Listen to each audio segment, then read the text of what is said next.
Sa amin to, tas nagkatotoo. Napakabilis ng alaga. Sa amin to, tas nagkatotoo. Ito pala sa Maynila. Hindi ako maunawaan ng mga tao. Kuya, nasaan ka? Naglalakad.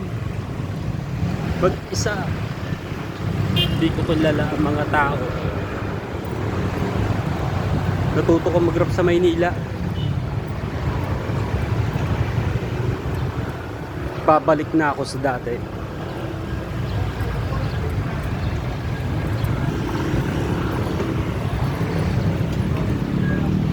Ganito pala sa Maynila, nakapanghina. Ang daming kotse, nakapanghina.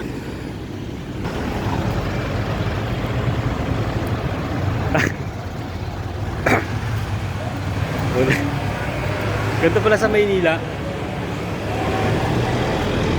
Puro bisyo. Nalaman ko. Tsaka nakapanghina. Kaya ng aso, yun yung lakas mo.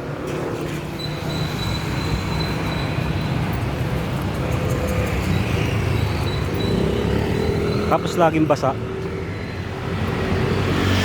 Tapos di ko kilala yung mga mukha tsaka tao. Tapos yung mga puno parang kawawa.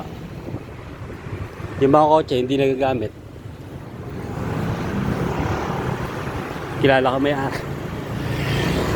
malapit na ako sa bahay namin. Malapit na ako sa bahay namin. Ang daming puno. Linis ang daanan. Ito, hindi sa amin. Itong puno hindi sa amin.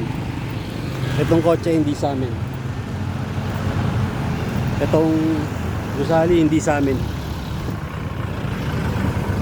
Hindi sa amin. Hindi sa amin. Hindi sa amin.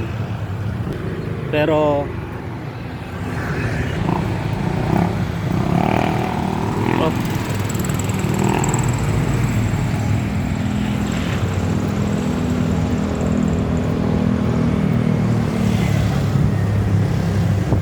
Sa poster lang ito nakikita. Hindi ka na nakata. Ano ba yun? Malapit na ako sa amin.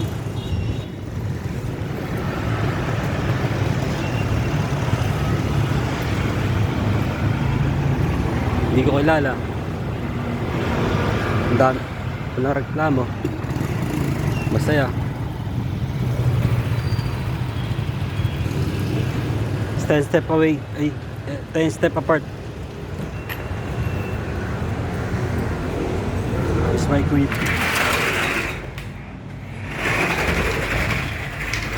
I cannot speak English. I learn here. I cannot speak English. I learn here in Maynila. I cannot speak fluent and directly in my own language. No one in my head, in my mind, only me.